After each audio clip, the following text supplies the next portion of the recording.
আপনি যদি সে জায়গাটায় থাকতেন ম্যানেজমেন্টে, টিম ম্যানেজমেন্ট, সেই জায়গায় কি রিশাদকে আপনি সুপার ওভারের জন্য সিলেক্ট করতেন কিনা? বা আগের এই ৫০ ওভারের ম্যাচটা যখন রিশাদ যে ইনিংসটা গেল ১৪ বল ৩৯, সেখান থেকে রিশাদকে আপনি সিলেকশন রাখতেন কিনা টপ 3-তে সুপার ওভারে? আমি নিশ্চয়ই বিকজ অফ দেখেন রিশাদ একটা কেমিও ইনিংস খেলেছে, একদম কম বলে কিন্তু একটা বেশি রান করেছে। সো ওই দিনের জন্য হি ইজ ফিট এবং তার ব্যাট বলে লাগছে, সে ফোকাস, আমরা আশা করতেই পারি তার কিন্তু ওই জিনিসটাই হবে।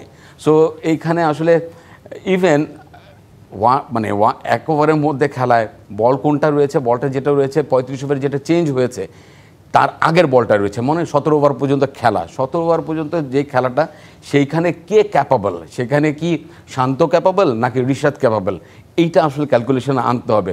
১৭ ওভারে বলে নিশ্চয়ই যদি স্ট্রোক করতে দেয় তাহলে নিশ্চয়ই রিশাদ শান্তর চেয়ে অনেক এগিয়ে রয়েছে।